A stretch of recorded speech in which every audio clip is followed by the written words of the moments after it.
Megastar Chiranjeevi గారు. ఆయన గురించి ఎవరికి తెలీదు. ఇప్పుడున్న టాలీవుడ్ ఇండస్ట్రీకి ఆయన ఒక ఇన్స్పిరేషన్. ఆయన డాన్స్కి, ఆయన యాక్టింగ్కి ప్రతి ఒక్కరూ ఫిదా అవ్వాల్సిందే. ఒకప్పటి ఆయన మూవీస్ని చూసుకుంటే ఇంద్ర, ఘరానా మొగుడు, రౌడీ అల్లుడు, జగదేక వీరుడు, అతిలోక సుందరి వంటి ఎన్నో బ్లాక్ బస్టర్స్ ఇచ్చిన ఆయన క్రేజ్ ఇప్పటికీ తగ్గలేదంటే మీరు నమ్ముతారా?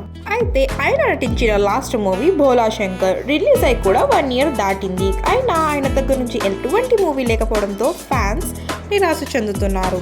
అందుకని ఫ్యాన్స్కి గుడ్ న్యూస్ చెప్తూ ఆయన అప్కమింగ్ మూవీస్ లిస్ట్ని రిలీజ్ చేశారు. అది చూసే ముందు welcome back to my channel Nihal stuff movie entertainer.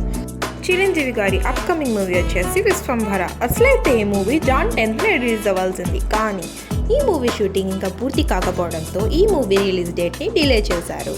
Next movie వచ్చేసి మన అనిల్ రావిపూడి గారి డైరెక్షన్లో షైన్ స్క్రీన్స్ ప్రొడక్షన్లో ఒక మూవీ ఉంటుందని అనౌన్స్ చేశారు. నెక్స్ట్ మూవీ వచ్చేసి మన శ్రీకాంత్ తోడేలా గారి డైరెక్షన్లో మైత్రి మూవీ మేకర్స్ వాళ్ళ ప్రొడక్షన్లో ఒక మూవీ ఉంటుందని అనౌన్స్ చేశారు. ఆ తర్వాత బాంబే వీరయ్య వంటి బ్లాక్ బస్టర్ మూవీ తీసిన డైరెక్టర్ బాబీ గారి డైరెక్షన్లో కూడా ఒక మూవీ ఉంటుందని, అది కూడా శ్రీ లక్ష్మీ వెంకటేశ్వర సినిమాస్ ప్రొడక్షన్లో ఉంటుందని అనౌన్స్ చేశారు. వీడియో నచ్చితే తప్పకుండా లైక్, షేర్ అండ్ సబ్స్క్రైబ్ చేసుకోండి to Nihal stuff movie entertainer.